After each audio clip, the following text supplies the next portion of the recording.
Welcome everybody. I'm Marcy Stockman, and I'll be moderating this event on an epidemic in loneliness. I'd like to say that if we finish early, there will be time for questions, so keep that in mind, and they'll come around with microphones. To my left here is Dr. Kerry Cronin. She is Associate Director of the Lonergan Institute in Boston College and Faculty Fellow of the Center for Student Formation. For the past 20 years, she has taught in the Boston College Interdisciplinary Perspectives Program, a philosophy and theology program in the Great Books tradition. Additionally, she works extensively with undergraduates in retreat programs at Boston College and is a regular speaker on college campuses addressing topics of student culture and formation. Kerry is also known for her decade-long studies in the area of human affectivity and dating. And Emily Esfahani Smith is a journalist and the author of The Power of Meaning, Finding Fulfillment in a World Obsessed with Happiness. She is also an editor at the Manhattan Institute. Her articles and essays have appeared in the Wall Street Journal, New York Times, The Atlantic, The New Criterion, and other publications. She delivered a talk on the main stage of TED Talks in 2017 called There's More to Life Than Being Happy. Smith was born in Switzerland and grew up in Montreal, and currently she lives in Washington, D.C. Today we are experiencing what many call an epidemic in loneliness. And I imagine this topic relates to everybody here. We recognize a new kind of loneliness in our culture. Last year, I attended 3 funerals where the cause of death was suicide. This is a tragic increase. Something is happening in our culture. There's a growing inability to establish fulfilling relationships, and I think we all sense this. One aspect of this inability is played out in the progressive decline of dating in our culture. It's confusing. What is dating now? How do young people go about this process? And so that's why I think a lot of you are probably really interested in being here, because it's an issue that these topics relate to all of us. So Kerry, you started the Dating Project. The Dating Project, what is that? That's sort of nutty. How did this come about? What did you see in the lives of your students at Boston College and in the culture that brought about the Dating Project? What is it? Sure. So, hi, everybody. It's so great to be here. Right, so it had to be about 17 or 18 years ago, I had a great conversation with a group of Boston College seniors, and it was just a small group of students, and we were just talking about life and life after graduation and that sort of thing.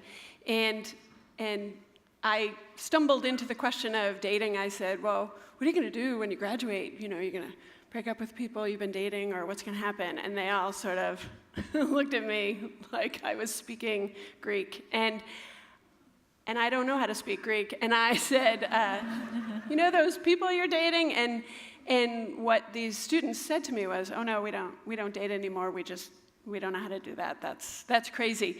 But hooking up is great and that kind of thing. So I started asking students about it quite a bit. And around campus, I would just run into people and start asking them about dating and hooking up. And I got too much information. In a lot of cases, that was kind of scary. But so then maybe a semester or 2 after that, I started asking a class of seniors in a capstone class that I was teaching to go on a date, to ask somebody out in person and go on a date. And I thought that was an easy assignment, but I discovered that it wasn't. And that first semester, it took them months. And most of them weren't even able to complete the assignment. And so after that, I made it a mandatory assignment. I used to say to students, I'll flunk you in this class if you don't ask somebody out, which I don't know. That was a little shady, but did your class size go up? Or I know, right?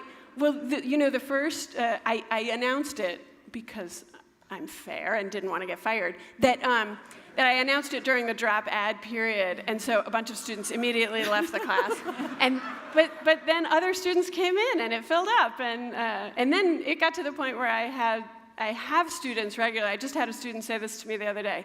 I'm taking your class so that you will make me go on a date. And I thought, or you could just ask somebody on a date. I don't know, but okay. So there's a lot of homework to do otherwise, but okay. So anyway, it sort of kind of became a thing, and I give talks about it now and everything. But to the question, I'm going on and on. To the question, what I saw was something that struck me as an important question, what's going on? But then really quickly got connected to my noticing and other faculty noticing that the levels of depression and anxiety that we're seeing in our college students today is just off the charts. And it's really frightening. And I started to make those kinds of connections. So over the last 10 years, you've seen an increasing distance with the students. Yeah. Can you describe this distance, and what possibility do you see for overcoming this distance? Oh my gosh, such easy questions. Well, the distance, to the distance question generally, I would say, we all know, what I see with college students is we all know that they're so uber connected on social media, right? They're constantly, connecting to people, and yet you feel that they don't really have any very deep connections, or that they struggle with deep connections. They want them, but they don't know how to go about it. And I remember I was talking to a young man who had been in my class, and he came by to talk to me about something, and he said, I just had my 21st birthday the other day, and I said, oh, that's great, congratulations, happy birthday. And he said, yes, it was great. I went out with 32 of my closest friends. And I said, did you say 32? And he said, yes. And I said, you don't know what the word closest means, right? And when I started talking to him about those friendships and those relationships, I realized there was almost the social equivalent of like a fist bump, right? Like you just sort of like, hey, and then nothing, and then hey. There's a lot of that kind of communication. So I think, and what I hear from students, college students across the country when I go to speak, is this sort of what I might characterize as a grinding, low-level despair, right? A kind of grinding despair about, or lack of hope about it all working out, right? About how to figure this out in a culture that doesn't help me anymore. And I wonder, too, with the distance question, we know from research that most Americans, most college students believe in God, but also feel distant from God. And I wonder if which of those distances came first, right? Which is it our distance from each other or distance from God? Which direction does that go in? So it's a daunting problem, but I am really confident from the responses that I get from college students that they're craving help, they want help, and help. Okay. This is possible. So even with a lot of connections, a lot of friends at this birthday party, not a lot of real relationships possible. Right. Okay, so Emily, you wrote a book titled The Power of Meaning. It's wonderful. Thank you for writing it. Finding Fulfillment in a World Obsessed with Happiness. How did your interest in the problem of meaning come about? Well, thank you all for being here. It's so wonderful to be with this community and with Marcy and Kerry. So this low-level kind of despair that you talk about, that phrase really resonated with me. I grew up, I think, like a lot of people, in a household that was spiritual and religious. My parents were Sufis. Sufism is a mystical branch of Islam. The poet Rumi was a Sufi, whirling dervishes. So we lived actually in a Sufi meeting house that my parents administered. So there were Sufis who kind of came to our home twice a week to meditate. And, as a child, it was a very kind of enchanting experience to be in this world of mystical seekers who had kind of clear answers to these questions of what is the meaning of life. It's something, call it God, call it the sacred, the transcendent. And the meaning of life, like leading a meaningful life, was about doing certain things to get closer to that higher reality, whether it was meditating, praying, doing acts of service, practicing loving kindness. So that just kind of stayed with me. Eventually, though, as I got older, we moved out of the Sufi meeting house, and this was in Montreal, by the way, and we came to the United States. And without that kind of daily grounding of Sufism, that presence of this higher transcendent thing to strive towards, I began to wonder, well, what is this all about? Like, is it possible to lead a meaningful life without religion, without outside of a spiritual context? And in college, this led me to study philosophy. In graduate school, to study positive psychology, which is a field of psychology concerned with kind of the ancient philosophical questions of what is a good life, what is virtue, how can we all be happy, find meaning. And what I kind of discovered, and we were talking about this before this panel began, was that there's so much emphasis in our culture on happiness. The whole point of life, we receive these messages, is to be happy, pursue happiness, and that if we do, it will kind of fill us up. But we have all these people, especially young people, who are doing that. They're kind of on this quest, like chasing success, riches, doing what they think they're supposed to do to be happy, and yet there's this rising tide of despair, not just among the young, but among everyone. The statistics show that, and we can talk about that if you're interested. And in the positive psychology program, I came across this research about meaning, which it kind of finally gave me a language to understand why the happiness zeitgeist was not resonating. And it was because the research showed that what actually brings people this fulfillment and fills this kind of existential vacuum, the void that, we saw that the young woman on the video dealing with, is meaning. So feeling connected to something beyond yourself, being part of something bigger, feeling like your life matters and is significant. And that really resonated. So I just started writing about it, and there was a large response, kind of like with your dating class. And I think it suggests that there's a real hunger for this kind of engagement with these questions. And so many of our traditional sources of meaning and venues for discussing meaning are no longer part of people's daily lives. And so they're kind of yearning for ways to discuss. And I think your class, like maybe the things that I'm writing, perhaps kind of gives them that venue. But that yearning is definitely there. So you're saying some of these places where we used to access meaning are no longer there. Can you speak more about that? And also, in your book, you write that when people can't answer the why of existence, they can conclude that life is meaningless. Can you speak more to that why of existence? Definitely. So it's an interesting audience. I wonder if people in this audience feel this way, but I think that if you pluck your average secular person from a city like New York or a college campus like Boston College, and you'll find that they're probably not, religious attendance is declining, so they're probably not going to church or temple or mosque or whatever. The kind of communities that grounded people's lives, they're more distant from. People leave home to go to college and for work. They often do not return.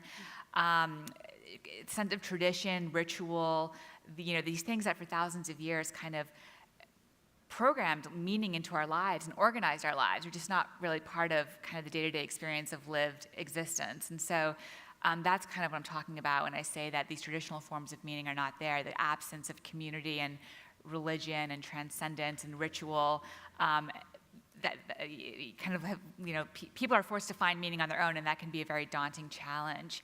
Because you have to ask yourself, everyone, Viktor Frankl, the Holocaust survivor, talks about how this yearning that people have for meaning is as important and vital for our psychological and spiritual well-being as food and water are for our physical being. And so without that, people they give up hope and despair.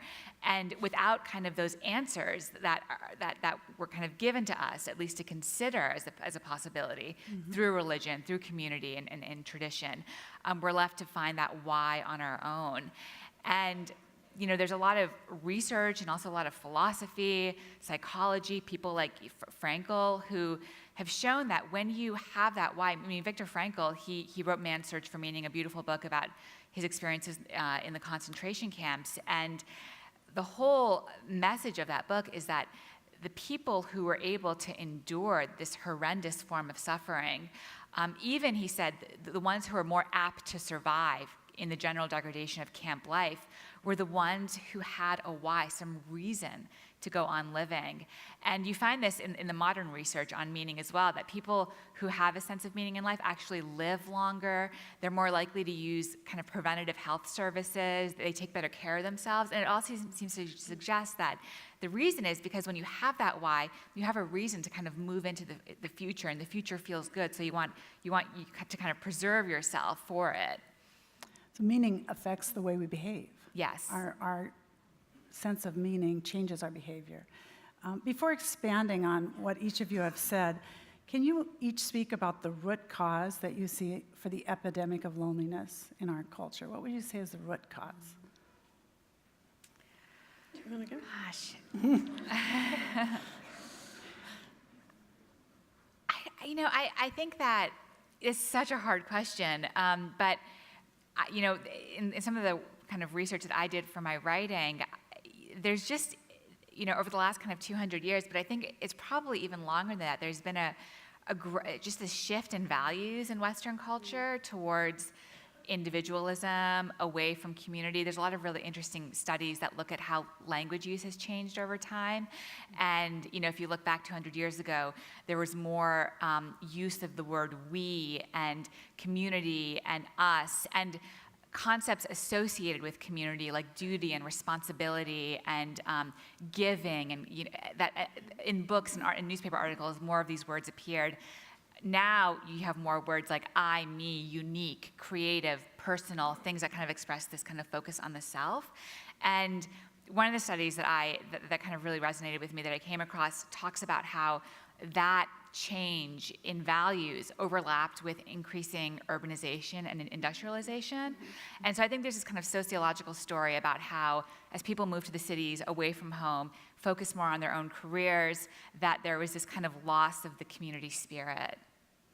It's such an interesting thing, right? Because I notice this when I come to New York. I'm always so excited, and you can be so anonymous with so many people right within 10 feet of you. Yeah.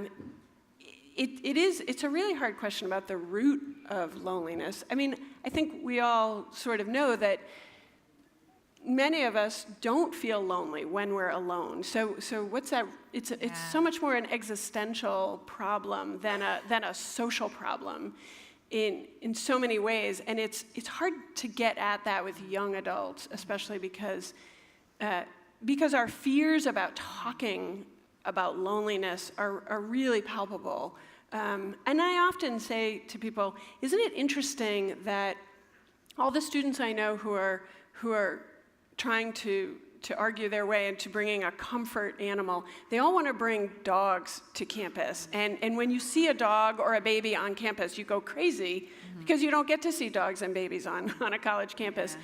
And I say, some people might find comfort from a cat, or I know somebody who has a ferret or something. That's weird. But in most cases, it's dogs. And guess what? It's because a dog looks at you. Yeah. The dog keeps looking at your face, wondering why you're not feeding it. But just to have another being looking in your eyes, it's very powerful, and it's very healing and consoling. And it just makes me realize that a lot of times, and I don't mean to, say we got to get rid of social media because that genie's out of the bottle, whatever. But lots of the times I watch students in the cafeterias or sitting, and they're looking at their phones, and then they look up, and no one's looking back. Yeah. No one is ever looking you in the eye. And when students go on my dating assignments, one of the things they're really nervous about is looking someone in the eye for an hour, because we don't do it anymore. And I think there's a biological and existential issue there. Right. You need social skills to do that, right? And right. I got my nieces and nephews together over Christmas and said, guys, I'm going to ask some questions about dating. What are the questions you have? And one of my nephews said, he was telling me, the rules have changed. What are the rules for dating? We don't even know how to guys don't know how to go about this. We sort of get in trouble either way. Do we take the lead? Does that offend? You know, they have no idea what the rules are. And it seems in this culture that dating is a real risk. Would you agree with that? Oh, gosh, yeah. Oh, absolutely. My students just got, my first-year students just got their dating assignment the other day. They're terrified. Immediately, my office hours are just packed. I know they didn't want to talk about Thomas Hobbes the other day, but oh well, they want to talk about dating. They're terrified, and I often say to them, look, it's because, you know, in so many parts of our lives, effort correlates to success, but not in this one. Well, and you have to take a risk, but we're very risk averse because guess what? That's evidence that we're humans. But this is just a world in you know, consumer capitalist society. We just want to push and work hard on our own individual projects, and to ask somebody else to see us and ratify us and tell us that we're valuable and that we mean something is really terrifying. It's really terrifying. And so I often say to students, I just want you to go for coffee with them. Yeah.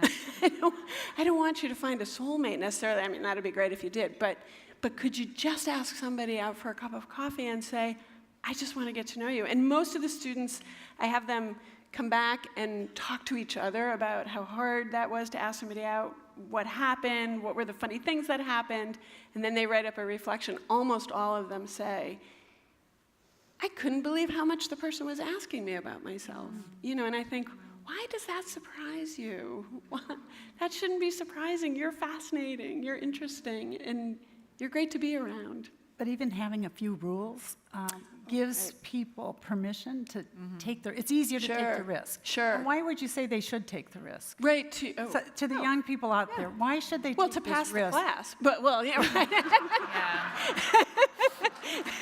I mean, you know. Is it worth taking the risk? Right, because sure. We're more fragile. Sure, and to your nephew's point, the rules are gone. One of the things that I realized when I started thinking about this, I had just been reading some of Jared Diamond's work and Jane Jacobs' final book, Dark Age Ahead, which is a great book, on the loss of social script. And that is the case with dating. It's a lost social script, and so nobody knows what the rules are.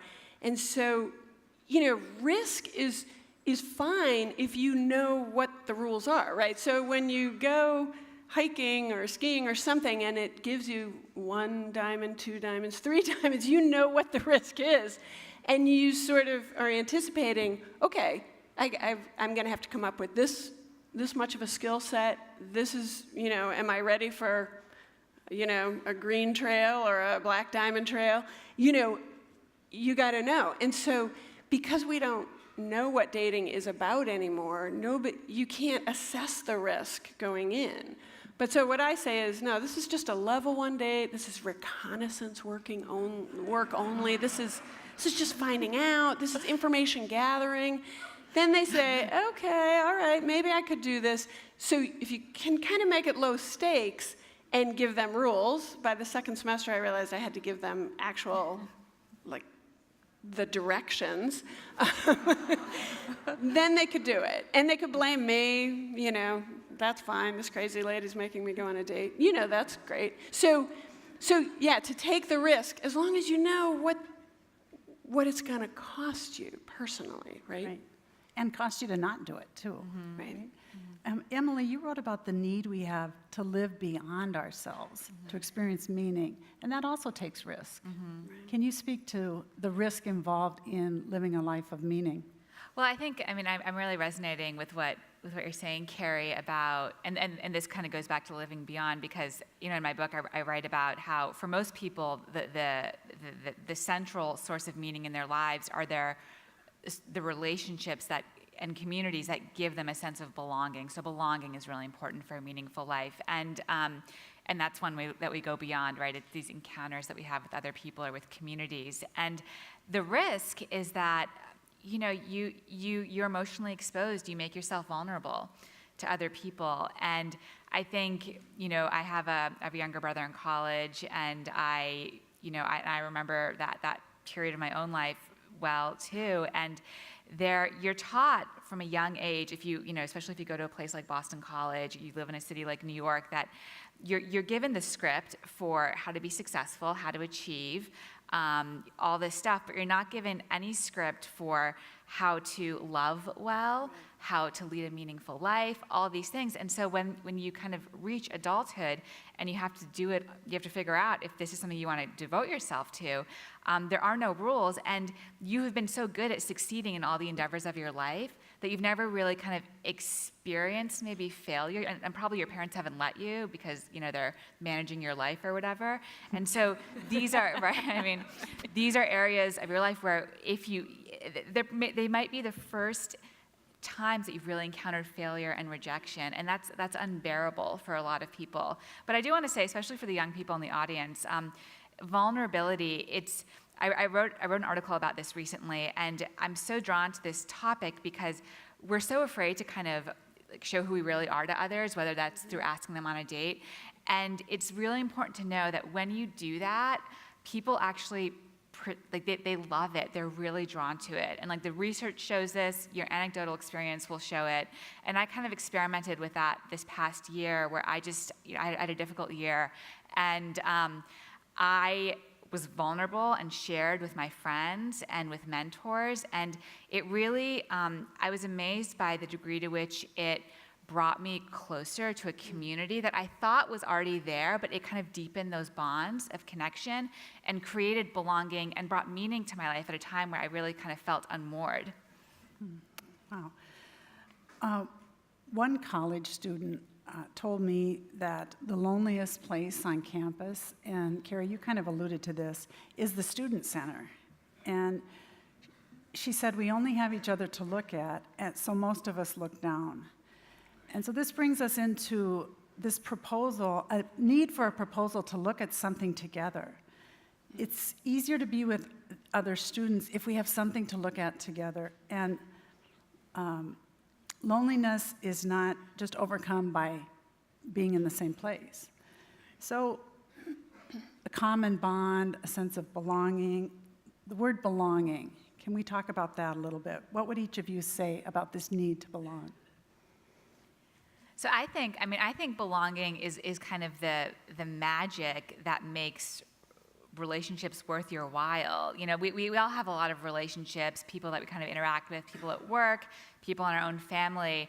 And that sense of belonging might not always be there. Just because you have a relationship with someone doesn't mean that belonging exists. So belonging, as I understand it, is being in a relationship where you really feel valued for who you are intrinsically and where you value other people for who they are intrinsically. And I think that's really important, that kind of intrinsic piece of it, because so many of us are in relationships where you're valued for what you do, what you achieve, who you hate, gangs, terrorist organizations, and not really for who you are. And so there's something about kind of seeing another person's and accepting their kind of intrinsic worth, if you're religious, their soul, their Atman, whatever, and kind of loving that piece of God or the divine in each person.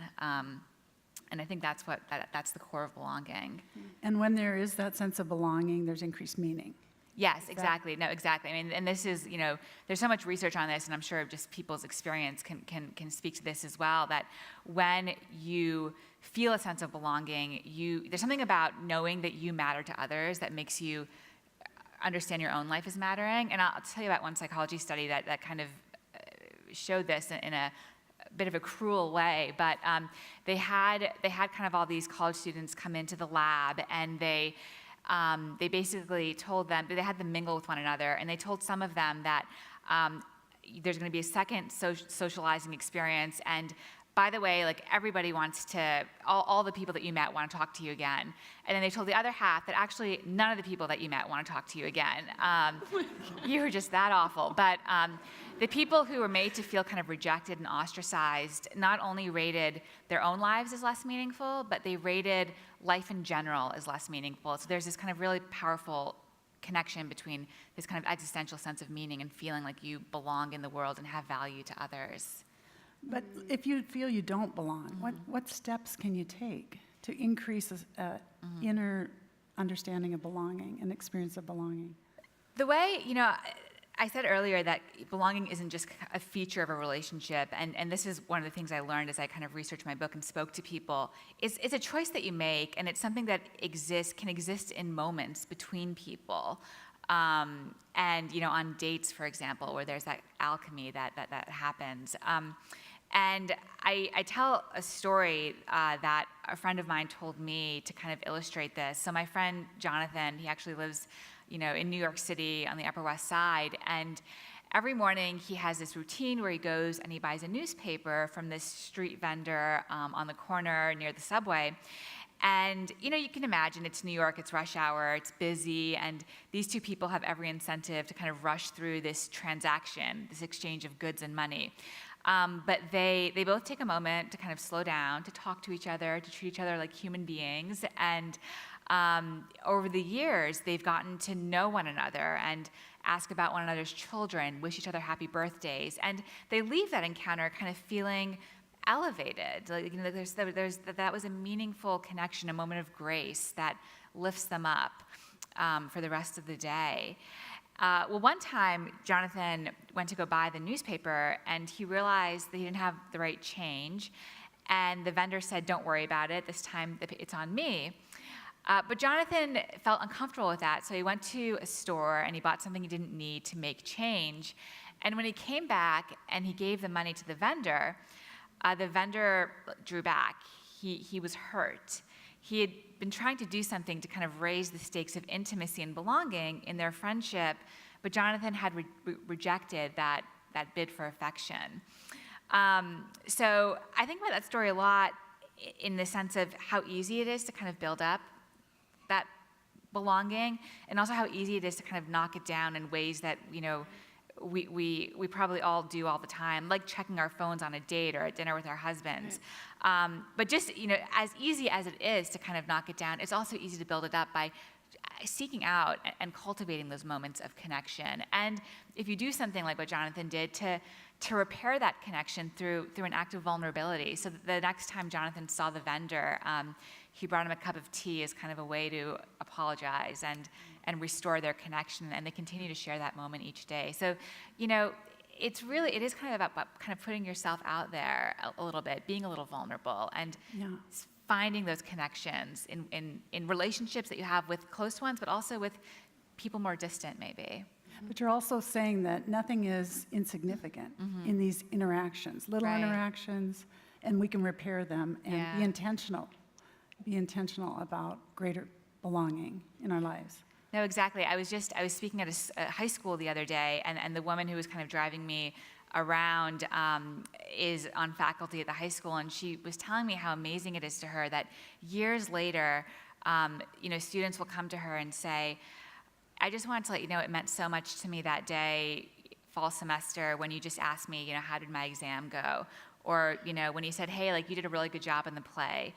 And it really struck her because, to her, she was just being her normal self. And for them, it was somebody who they respected saying basically, "I care for you, I see you." And she didn't realize that she had that effect, and we probably all have that effect or the other kind of effect, which leaves people feeling a little lesser. And so we have that power to kind of leave that legacy in people. Kerry, would you say there's a connection between belonging to a community and dating? Ooh, goodness.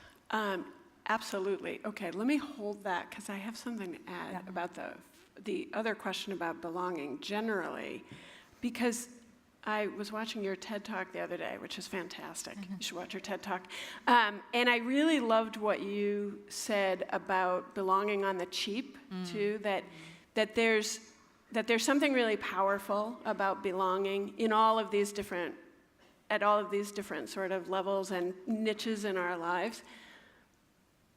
And it made me think, as I was watching your TED Talk, I was thinking of a Jesuit at BC, Father Paul McNellis, who talks, he spent some time in the military and in Vietnam, and he said, he talks a lot when he speaks about friendship, about the type of friendship, most friendships are this, right? But then there's also that friendship that forms sometimes when you have a purpose or a project, and you're both looking at the same goal. You're both working toward the same thing. And that can be a wonderful thing, but it can also be belonging on the cheap. I talk to students a lot who come back from wonderful service trips or have worked on a service project together, and then they don't know how to develop community that really sustains those connections. They don't know how to do it, so they're college students, so what they do is just drink together. And I say to them, isn't that strange that you went on this amazing service trip, you had these deep connections on questions of faith and justice and solidarity with the people you were with, and then you come back and you can't figure out how to sustain the community of belonging because it's hard to turn from that to this, right? It's really hard unless it's like your comfort dog, right? I mean, and so I do think this goes to your next question of, yeah, dating is really a risk that feels too risky if you don't have regular experiences of people saying, oh, that's interesting, but you. You know what I mean? And if you feel like, well, it always has to be about something else and never about me, then the step into dating and a romantic relationship feels like some other planet.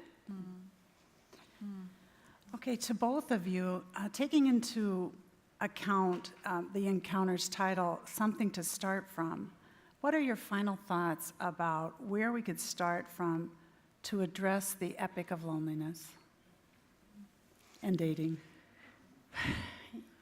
For me, I just gave a talk to a group of students just the other day, and I said,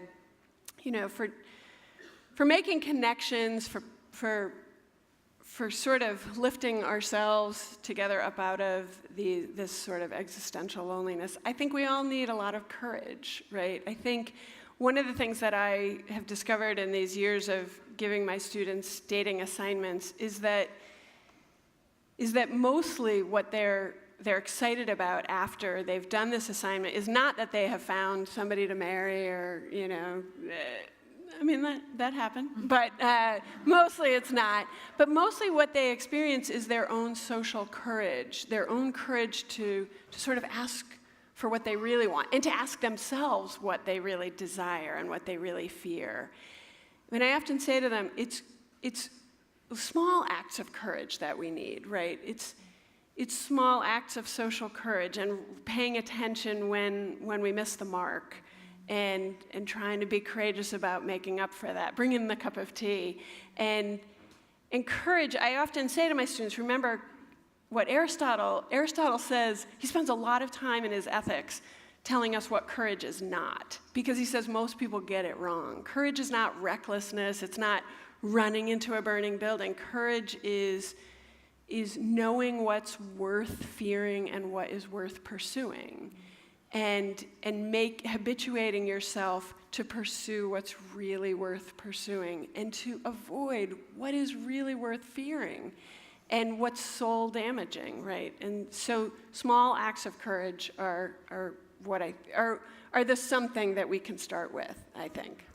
And even with dating, you say not everyone is called to marriage, but everyone is called to relationship. Absolutely. And so taking that step or taking that risk launches us into relationship. For sure. Emily? So as Kerry, you're talking, there's this study that I keep thinking about, I'm sure you're familiar with it, where it's there was a New York Times article written about it that went super viral. Perhaps you all have read it. It was called "To Fall in Love with Anyone, Do This," and it basically the woman who wrote the article went through and did what a study told college students to do, trying to get the college students to fall in love with one another. And so what the study had people do was sit with each other for an hour and ask each other a series of increasingly intimate questions. And at the very end, they're supposed to stare into each other's eyes for like a few minutes. So that goes back to your point about eyes. But the questions were, they were of increasing intimacy. So the first one was like, if you could have anyone over to dinner, who would it be?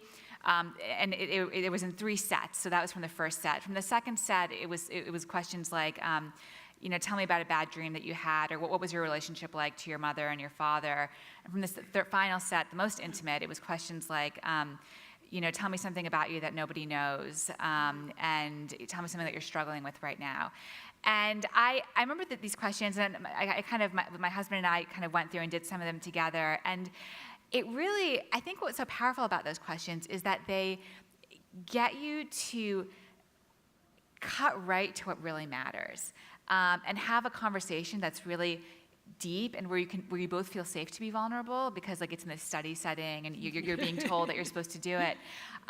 But this idea that like cutting to the conversations, having the conversations that really matter, I think that is, for so many people, that's such a powerful way to build meaning, these encounters that we have with one another, where you kind of, it's that like, it's that I thou kind of thing, where like you see the other person as a real kind of embodied 3-dimensional being. And so I would suggest having those kinds of conversations by, looking at those 36 questions, seeing is there a place to kind of get there. Or I have 2 other examples. There's a wonderful organization called StoryCorps, where you go in to a booth and you are interviewed by somebody, and like a daughter will interview a mother, or 2 friends will interview each other, and they have these questions where they're asking questions that they wouldn't normally ask one another. So like your daughter might ask you, Mom, like how did you know that you first fell in love with? When did you know you were first in love with like my dad? And it produces these beautiful conversation transcripts that kind of deepen the friendship. The relationship. You hear people who do this, and they say, "Oh my God, like we've known each other for all these years. How come we haven't talked about this stuff before?" And the other example, and so that's StoryCorps. If you just Google the website, they have all kinds of prompts and things like this. And they have an app where you can actually record a conversation like this with somebody, and it gets archived in the Library of Congress, so it's always there, this kind of piece of your history. Is that funny? Is that uncomfortable for people? The other thing is and there's so many things like this. I'm just going to tell you one. I'm involved with this thing in DC called the Ben Franklin Circles. And the circles are actually this, they were started by the 92nd Street Y here in New York, but there's kind of dozens of them around the country now. And they're basically clubs. And so what we do is we get together, and each meeting we talk about one of Franklin's 13 virtues. He had these 13 virtues that he thought were key to living a good life, like tranquility and humility and industriousness, things like this.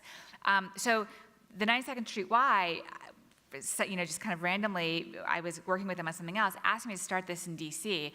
And it was a group of strangers that came together at first, and I didn't know them at all. And it turns out we were all from different political backgrounds, different religious backgrounds, and I didn't know where to have it, so I just kind of invited them to my house, which I wasn't sure if that was like a dangerous thing to do, but anyways, we started meeting, and this instant kind of community developed, and it was because by virtue of talking about these virtues in our day-to-day lives, we were able to like cut out the BS and get to the heart of like what really matters. And so now like we have this, and it's this beautiful community that I look forward to.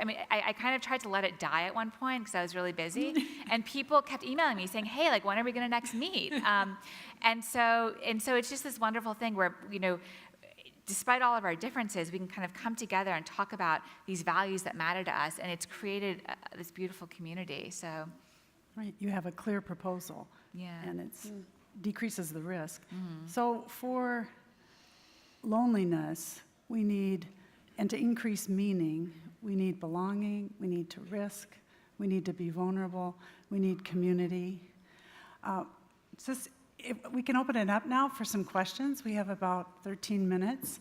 So there's a couple hands going up, so.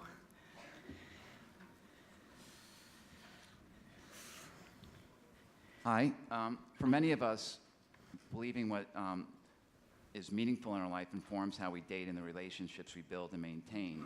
Viktor Frankl went into the concentration camps agnostic, and his belief in meaning and the importance of it came for him to lead him to believe in the God objectively existed, and he became a practicing Christian. And so if God exists, that has to be an important part of our meaning and our relationships, and if he doesn't, it would seem that everything is a facade that could easily be shattered. Is there any research that shows that people who are practicing Christians or Jews are more or less lonely than others?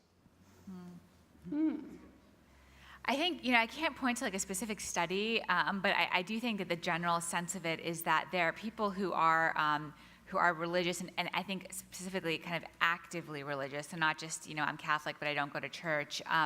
They are less lonely because they have this sense of the community that they have like in their religion. And also I think, if they happen to be married or have a family, having that shared like value system helps them find more connectedness with one another, because you have so many people who are married but feel lonely in their marriage, and having this kind of transcendent architecture around them, I think, makes it easier to feel more connected, because when kind of all the things in life that can pull you apart, like work or whatever, start distracting you, you can like ground into those values. And the other thing I think with religion, and I was thinking about this when you were talking about the therapy dogs, and I think another reason why, and you mentioned the thing about like more people believe in God, but they feel more distant from God.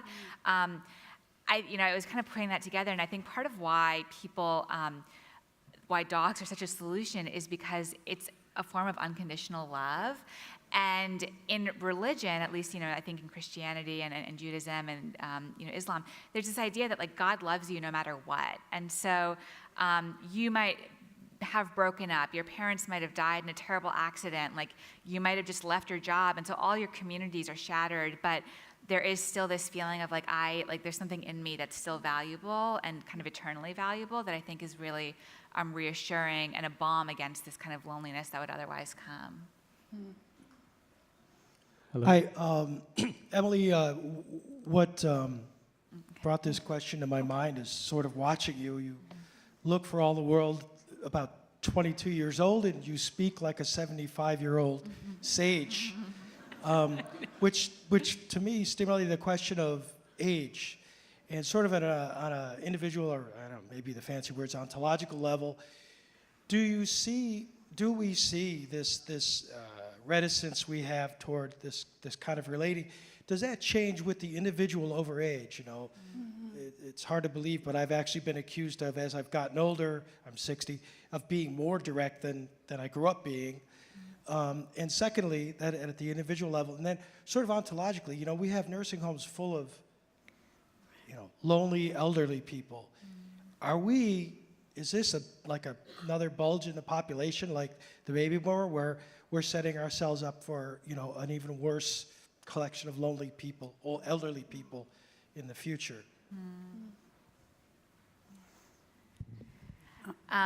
So what you say just makes me think. I interviewed Camille Paglia recently, who's kind of this provocateur in academia, and she was, and this is for a piece I'm writing, and she made a really interesting point about like the role of elderly people in our society. And she says, it used to be like in the agrarian age that as you got older, you had more status in society, especially kind of the elders, the idea that these were people who had kind of wisdom to offer, and that they would, live in community with their children, and so they would kind of, be taking care of the grandchildren, and they had this really valuable role to play. And today, it's not, like that anymore. And you get older, and instead of kind of being, you turn your kids into like caretakers instead of, it's just different. Older people feel like they're a burden to others. And I just think that's really sad. I mean, my mom is from Iran, and my grandmother, her mother, used to live with us for half the year when she was spending more time here in the States. And it would always struck me that to my mom and then to her other sisters who also, who my grandmother also lived with, they never really thought of themselves as kind of caretakers. They just, their mom was kind of living with them, and it was wonderful to kind of have her around. Maybe not so much for my dad, but no, I'm just kidding. He loved her. It was great. No, they had a wonderful relationship. But yeah, there was not this sense of like, oh, this person is an obligation to me. And I think that's because Iran, it's not an agrarian society, but it has those kind of traditionalistic norms that, that might be helpful for us to think about as we age or as we have parents who age. Hi, sorry, I don't mean to be, I'll stand up. Not to be antagonistic or a jerk, but I'm just going to ask the question. I love that opening. Yeah. I'm going to use that. Help me to understand, I mean, really, not to be rude, but like, what is the point of this talk? Because every time I hear this sort of messaging, I just think it's a bunch of people in another generation patronizing me, saying that like, oh, we did it right, you should be doing it better. Like, what am I missing? How do I not think of it in that light? And also, like, what am I doing right? It just doesn't seem like I'm not, like, accompanied by anybody. It's just like, you should be doing better, and here are the steps to do better. It seems kind of a Band-Aid solution to a real problem. Yeah. I think part of, I often say, when I go to schools, to other campuses to talk to students about dating and hookup culture, the schools will often ask me to speak to faculty and staff, at lunchtime, and then speak to young adults at night because that's when they want to talk. And usually I say to faculty and staff, look, we've got a lot of young people who are with us, and we're trying to companion with them on journeys of discernment. We often ask them to do all the integration work of their education, and we don't do any of that. We sit in our academic silos. I don't ever talk to anybody who's not in the philosophy department, and to your point, I think you're absolutely right. I don't want to sound like I'm saying, oh, these young people just haven't figured it out.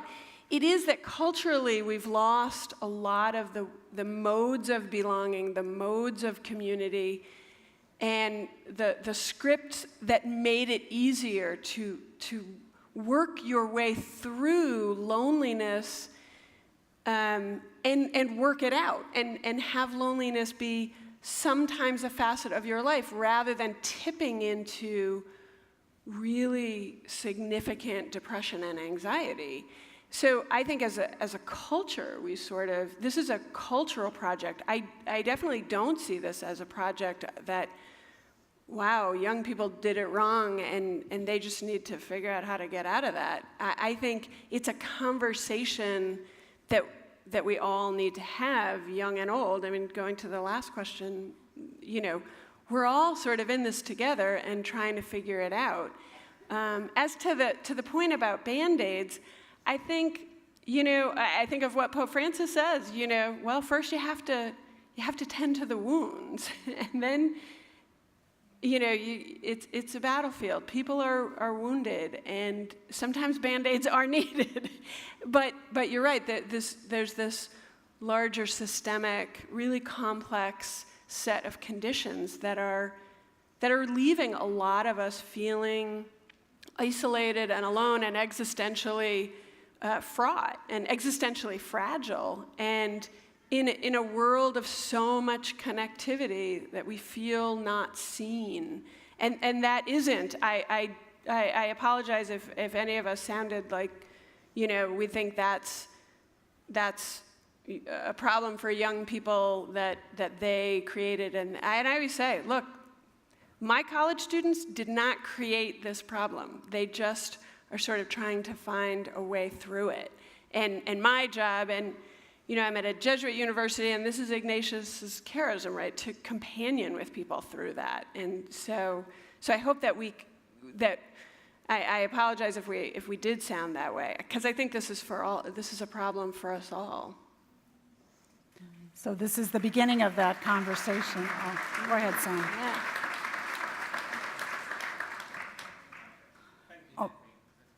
Oops, I think our time is up, actually. Our time. I know.